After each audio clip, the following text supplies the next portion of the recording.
नीतीश के साथ शिंदे वाला खेल नहीं कर पाएगी बीजेपी।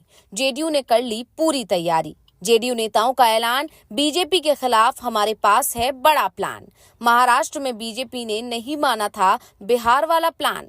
बिहार में कम सीट जीतकर भी सीएम बने नीतीश कुमार। महाराष्ट्र में घटे सियासी घटनाक्रम ने बिहार के मुख्यमंत्री नीतीश कुमार की बेचैनी बढ़ा दी है। महाराष्ट्र में बीजेपी नेता देवेंद्र फडणवीस ने शिवसेना के नेता एकनाथ शिंदे की जगह ले ली है और इसका सबसे ज्यादा असर बिहार में दिखाई दे रहा है, जिससे नीतीश कुमार की पार्टी जेडीयू हाई अलर्ट पर है। ऐसे में जेडीयू के लिए सवाल खड़ा होता है कि बिहार के 2025 के विधानसभा चुनाव में क्या बीजेपी नीतीश कुमार को सीएम बनाएगी, क्योंकि जिसका सबसे बड़ा उदाहरण अभी हाल ही में महाराष्ट्र में देखने को मिला। बीजेपी की तरफ से भले ही ये आश्वासन दिया जा रहा है कि चुनाव नीतीश के नेतृत्व में ही लड़ा जाएगा, परिणाम चाहे कुछ भी आए, बहुमत मिला तो नीतीश कुमार ही सीएम होंगे, सीट किसी भी दल की कितनी भी आए। लेकिन जेडीयू को ये डर लग रहा है कि अगर बीजेपी बहुमत के करीब पहुंचती है तो जेडीयू के साथ वो महाराष्ट्र वाला खेल कर सकती है। अभी कुछ दिनों पहले ही नीतीश कुमार दावा कर रहे थे कि इस बार बिहार में एनडीए को 220 से ज्यादा सीटें जीतनी हैं। अब नीतीश को ये डर लग रहा है कि अगर एनडीए 220 सीट जीतने में कामयाब रहा तो फिर बीजेपी उनके साथ खेल कर देगी और अपना सीएम बना लेगी। ऐसे में जेडीयू के नेताओं की तरफ से अभी से बयानबाजी भी शुरू हो गई है, तो बीजेपी के नेता एकदम से खामोश दिखाई दे रहे हैं। ऐसे में आज हम महाराष्ट्र के नतीजों का बिहार पर पड़ने वाले असर को लेकर ही अपनी इस वीडियो में करने जा रहे हैं बात, तो वीडियो को आखिर तक जरूर देखें। बिहार में इस समय यात्राओं का दौर चल रहा है। सीएम नीतीश कुमार, विपक्ष के नेता तेजस्वी यादव, आरएलएसपी नेता उपेंद्र कुशवाहा सभी यात्राएं निकाल रहे हैं। साफ है, चुनाव की तैयारियां तेजी से चल रही हैं। वैसे बिहार में चुनाव तो अगले साल के आखिरी में होना है, लेकिन दावा किया जा रहा है कि नीतीश कुमार चुनाव समय से पहले कराने की तैयारी कर रहे हैं। लेकिन बीजेपी चाहती है कि चुनाव समय पर ही कराए जाएं। अब ये भी कहा जाने लगा है कि सत्ताधारी दलों की जीत एक बड़ा मंत्र मिल गया है और वो है कैश ट्रांसफर स्कीम। महाराष्ट्र में लाड़की बहना योजना को गेम चेंजर माना गया, तो झारखंड में इसी तरह की योजना मैया सम्मान योजना के नाम से आई थी और इन योजनाओं ने काम कर दिया। महाराष्ट्र में 6 महीने पहले एमबीए गठबंधन आगे माना जा रहा था।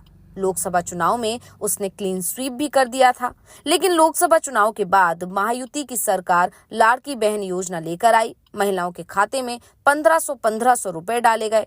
परिणाम, महिलाओं ने महायुति की झोली में वोट डाल दिए और ऐसा ही कुछ झारखंड में भी हुआ, जहां महिलाओं को वोट इंडिया गठबंधन के हिस्से में चला गया। और अब कहा जा रहा है कि बिहार में भी इसी तरह की योजना पर काम शुरू हो गया है। महिला सम्मान योजना के नाम पर जल्दी ही किसी योजना का ऐलान किया जा सकता है। वैसे भी नीतीश कुमार ने इस बार जो यात्रा शुरू की है वो भी महिला सम्मान से ही जुड़ी हुई है। वैसे नीतीश कुमार को एक डर भी लग रहा है कि कहीं ये योजना वो लेकर आए हैं और उसने महाराष्ट्र जैसा खेल कर दिया तो उनके लिए ही लेने के देने पड़ जाएंगे। जो एकनाथ शिंदे के साथ हुआ वो उनके साथ भी हो सकता है। वैसे एक बात और है कि नीतीश कुमार एकनाथ शिंदे नहीं हैं, बल्कि वो बेहद तेजी से हवा का रुख भांप लेते हैं और इसी के चलते बिहार में सत्ता किसी भी गठबंधन की रही हो, सीएम नीतीश कुमार ही रहते हैं। और इस बार भी अगर एनडीए की सत्ता आएगी तो नीतीश कुमार ही सीएम रहेंगे।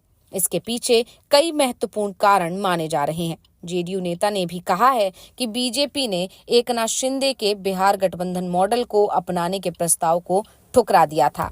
इस मॉडल में भाजपा से कम सीटें जीतने के बावजूद नीतीश मुख्यमंत्री बने रहते हैं। महाराष्ट्र में शिंदे ने एनडीए का प्रचार किया था और सत्ता में वापसी की उम्मीद कर रहे थे। 2020 के बिहार चुनावों में जेडीयू को सिर्फ 43 सीटें मिली, जो बीजेपी की 74 सीटों से 31 कम थी। फिर भी नीतीश को मुख्यमंत्री पद दिया गया था। लेकिन इस बार सबसे ज्यादा फायदा भी नीतीश कुमार को ही होने वाला है, इसलिए वो जल्दी चुनाव की मांग कर रहे हैं।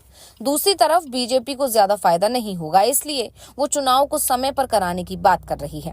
वैसे जेडीयू की तरफ से ये भी साफ कर दिया गया है कि नीतीश सत्ता के भूखे नहीं हैं। उन्होंने अपनी पार्टी के खराब प्रदर्शन के कारण 2020 में मुख्यमंत्री बनने से शुरुआत में इनकार कर दिया था। जेडीयू नेता ने कहा कि 2020 के नतीजों के बाद एनडीए की बैठक में नीतीश ने जेडीयू को मिली कम सीटों का हवाला दिया था और मुख्यमंत्री बने रहने से इनकार कर दिया था। लेकिन भाजपा नेताओं राजनाथ सिंह, जेपी नड्डा और भूपेंद्र यादव ने उन पर जिम्मेदारी स्वीकार करने का दबाव डाला। यानी महाराष्ट्र में जो कुछ हुआ था वो बिहार में नहीं होगा। महाराष्ट्र में एकनाथ शिंदे सीएम पद मांग रहे थे, जबकि बिहार में नीतीश इसे छोड़ने को तैयार थे। महाराष्ट्र में शिंदे को गृह मंत्रालय भी नहीं मिला, लेकिन बिहार में गृह मंत्रालय पर बीजेपी ने दावा तक नहीं किया। ऐसे में बिहार और महाराष्ट्र की तुलना नहीं हो सकती। वैसे जेडीयू के अंदर जरूर महाराष्ट्र के नतीजों ने उथल पुथल मचा दी है। पार्टी दबाव में दिखाई देने लगी है। वैसे जेडीयू के लिए राहत की एक बात ये भी है कि इंडिया गठबंधन के दरवाजे उसके लिए बंद नहीं हैं। दूसरा, बिहार में जेडीयू की स्थिति शिंदे जैसी नहीं है। बिहार में जेडीयू बीजेपी के बराबर सीटों पर चुनाव लड़ती है, जबकि शिंदे की पार्टी को बीजेपी से लगभग आधी सीटें ही चुनाव लड़ने को मिली थी और चुनाव परिणाम में आधे से कुछ कम सीटें शिंदे की शिवसेना को मिली। दूसरा, शिंदे के पास विकल्पों की कमी थी, क्योंकि शिवसेना के दोनों गुट हिंदुत्व का पालन करते हैं और उनका सामाजिक आधार जेडीयू से कमजोर है। उद्धव ठाकरे की शिवसेना पहले से ही एमबीए गठबंधन में थी, इसलिए एमबीए के दरवाजे शिंदे की शिवसेना के लिए पहले से ही बंद थे, क्योंकि ये बात साफ थी कि कांग्रेस और पवार भले ही सीटों की संख्या को देखकर शिंदे को अपने पाले में ले लें, लेकिन उद्धव इसके लिए कभी तैयार नहीं होते। लेकिन नीतीश कुमार के मामले में ऐसा नहीं है। इंडिया गठबंधन नीतीश को अपने पाले में करने को चुनाव से पहले और चुनाव के बाद किसी भी सूरत में लेने को तैयार है। 2024 के लोकसभा चुनावों के नतीजों की बात करें तो जेडीयू को यानी जनता दल यूनाइटेड का 16.5% वोट शेयर था, जिससे एनडीए मजबूत हुआ। 40 में से 30 सीटें एनडीए ने जीती, जबकि बीजेपी के ही नेताओं का चुनाव के बाद बयान था कि अगर नीतीश से गठबंधन नहीं होता तो बिहार में एनडीए को एक सीट भी नहीं मिलती और फिर केंद्र में मोदी सरकार भी बनना मुश्किल हो जाता। यानी साफ है, नीतीश कुमार बीजेपी की जरूरत है। और दूसरी बात, जब बिहार में नीतीश की पार्टी जेडीयू बीजेपी से ज्यादा सीटों पर चुनाव लड़ेगी तो बीजेपी अकेले किसी कीमत पर बहुमत के करीब नहीं पहुंच पाएगी। नीतीश कुमार सत्ता संतुलन बनाए रखने की स्थिति में बने रहेंगे, लेकिन फिर भी जेडीयू अलर्ट मोड में आ गई है और पार्टी की तरफ से साफ कह दिया गया है कि बिहार में जब भी एनडीए में सीटों का बंटवारा होगा तो जेडीयू बीजेपी से कम सीटों पर किसी कीमत पर चुनाव नहीं लड़ेगा। बीजेपी भले ही नीतीश के चेहरे पर चुनाव लड़े, नीतीश को सीएम उम्मीदवार घोषित भी कर दे, लेकिन जेडीयू बीजेपी के बराबर या फिर उससे ज्यादा सीटों पर चुनाव लड़ेगी। और इसीलिए कहा जा रहा है कि नीतीश कुमार ने अच्छी रणनीति बना रखी है और वो बीजेपी को उन पर हावी होने नहीं देंगे, जबकि बीजेपी इस कोशिश में लगी हुई है कि अब वो सहयोगियों पर एक बार फिर दबाव बनाने की स्थिति बनाए, क्योंकि हरियाणा चुनाव के बाद महाराष्ट्र चुनाव के नतीजे बीजेपी के पक्ष में आए हैं और इसके बाद से जो लोकसभा चुनाव में बीजेपी कमजोर हुई थी वो अब कमजोर वाली स्थिति में नहीं रह गई है और बीजेपी अब एक बार फिर सहयोगियों को अपने दबाव में लाने की कोशिश कर रही है। अब नीतीश कुमार बिहार में बीजेपी के साथ क्या डील करते हैं, अब ये देखने वाली बात होगी। तो रिपोर्ट आपको कैसी लगी हमें कमेंट करके अपनी राय जरूर दीजिएगा। इसी के साथ वीडियो को लाइक करें, वीडियो को शेयर करें और चैनल को सब्सक्राइब करना ना भूलें।